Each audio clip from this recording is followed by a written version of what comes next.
Republic day నుంచి రైతు భరోసాను అందిస్తామన్నారు మంత్రులు. సాగుకు యోగ్యమైన భూములన్నింటికీ రైతు భరోసా నిధులు అందుతాయన్నారు. త్వరలోనే లక్ష్మీదేవిపల్లి ప్రాజెక్టు ప్రారంభిస్తామన్నారు మినిస్టర్స్. స్థానిక సంస్థల ఎన్నికల్లో 100% కాంగ్రెస్ ను గెలిపించాలన్నారు నేతలు. అర్హులందరికీ రేషన్ కార్డులు అందిస్తామన్న మంత్రులు ఇందిరమ్మ ఇండ్ల పంపిణీకి కసరత్తు ముమ్మరం చేశామన్నారు.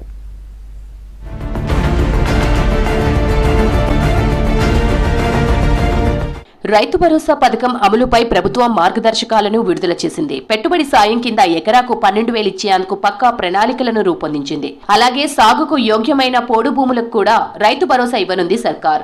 జనవరి 26 నుంచి రైతు భరోసా నిధులను డీబీటీ పద్ధతిలో రైతుల బ్యాంక్ ఖాతాల్లో జమ చేయబోతున్నట్లుగా మార్గదర్శకాల్లో తెలిపింది.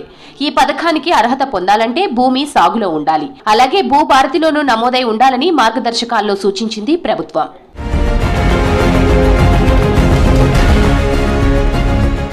పాలమూరు రంగారెడ్డి ప్రాజెక్టు 5 ఏళ్లలో పూర్తి చేస్తామన్న కేసీఆర్ 10 ఏళ్లలో 20% పనులు కూడా పూర్తి చేయలేదన్నారు డిప్యూటీ సీఎం బట్టి విక్రమార్క. కాంగ్రెస్ ప్రభుత్వం 76 కోట్లతో అధిక శాతం నిధులు రిలీజ్ చేసి లిఫ్ట్ ఇరిగేషన్ లో 2 పంపులను ప్రారంభించిందన్నారు. నాగర్ కర్నూలు జిల్లా సాయినిపల్లి శివారులో మార్కండేయ లిఫ్ట్ ఇరిగేషన్ ప్రాజెక్టును ప్రారంభించారు. తర్వాత పాలెంలో 33/11 kV విద్యుత్ సబ్ స్టేషన్ పనులకు భూమి పూజ చేశారు.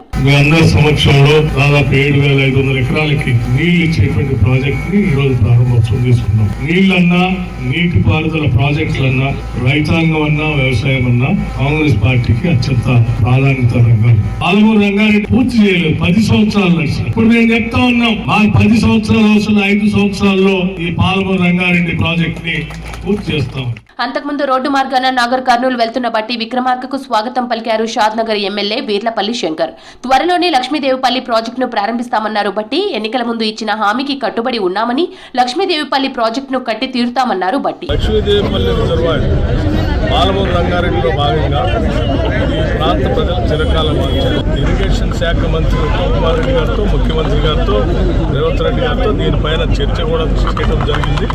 విధానపరమైన నిర్ణయం కూడా తీసుకున్నాం. త్వరలోనే ల్యాండ్ ఎక్విజిషన్ సంబంధించిన కార్యక్రమాన్ని కూడా చేపట్టాం. దేశంలో ఏ రాష్ట్రంలో లేని విధంగా రైతు కూలీలకు ఏడాదికి 12,000 ఆర్థిక సాయం ఇవ్వబోతున్నామన్నారు మంత్రి ఉత్తమ్ కుమార్ రెడ్డి. స్థానిక సంస్థల ఎన్నికల్లో 100% కాంగ్రెస్ పార్టీని గెలిపించాలని కార్యకర్తలను కోరారు మంత్రి ఉత్తమ్. సూర్యాపేట జిల్లా నేరేడుచెర్ల మండలంలోని పలు గ్రామాల్లో అభివృద్ధి కార్యక్రమాలకు శంకుస్థాపన చేశారు. రైతుల పట్ల, రైతు కూలీల పట్ల, యువత పట్ల, మహిళల పట్ల, సమాజంలో అన్ని వర్గాల పట్ల ఇంత శ్రద్ధ వహించే వారు ప్రభుత్వం చూడలేదని చెప్పిన వీళ్ళందరి సంపూర్ణ మద్దతు మనకు ఉండాలి. మరి లోకల్ బాడీ ఎలక్షన్ విషయంలో కూడా కంచుకోట ఉన్న ఉమ్మడి నల్గొండ జిల్లాలో 100% ఫలితాలు మనకు రావాలి. గత ప్రభుత్వం 10,000 ఇస్తే తమ కాంగ్రెస్ ప్రభుత్వం రైతు భరోసా కింద 12,000 ఇస్తుందన్నారు మంత్రి పొంగులేటి. వ్యవసాయానికి యోగ్యమైన భూములకు మాత్రమే రైతు భరోసా అందిస్తామన్నారు మంత్రి. ఉమ్మడి వరంగల్ జిల్లా అభివృద్ధి కార్యాచరణపై హన్మకొండలో కలెక్టర్లతో మంత్రుల సమీక్షా సమావేశం నిర్వహించారు.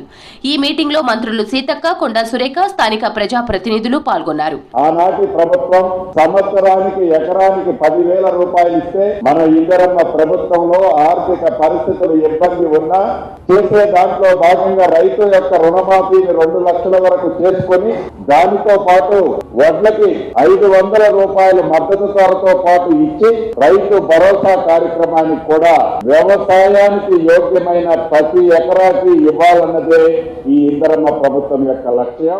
అర్హులైన లబ్ధిదారులకు అందరికీ రేషన్ కార్డులు అందుతాయన్నారు మంత్రి పొన్నం ప్రభాకర్. ఫీల్డ్ వెరిఫికేషన్ తర్వాత వచ్చిన రిపోర్టు ఆధారంగా గ్రామ సభల్లో వెల్లడిస్తామన్నారు.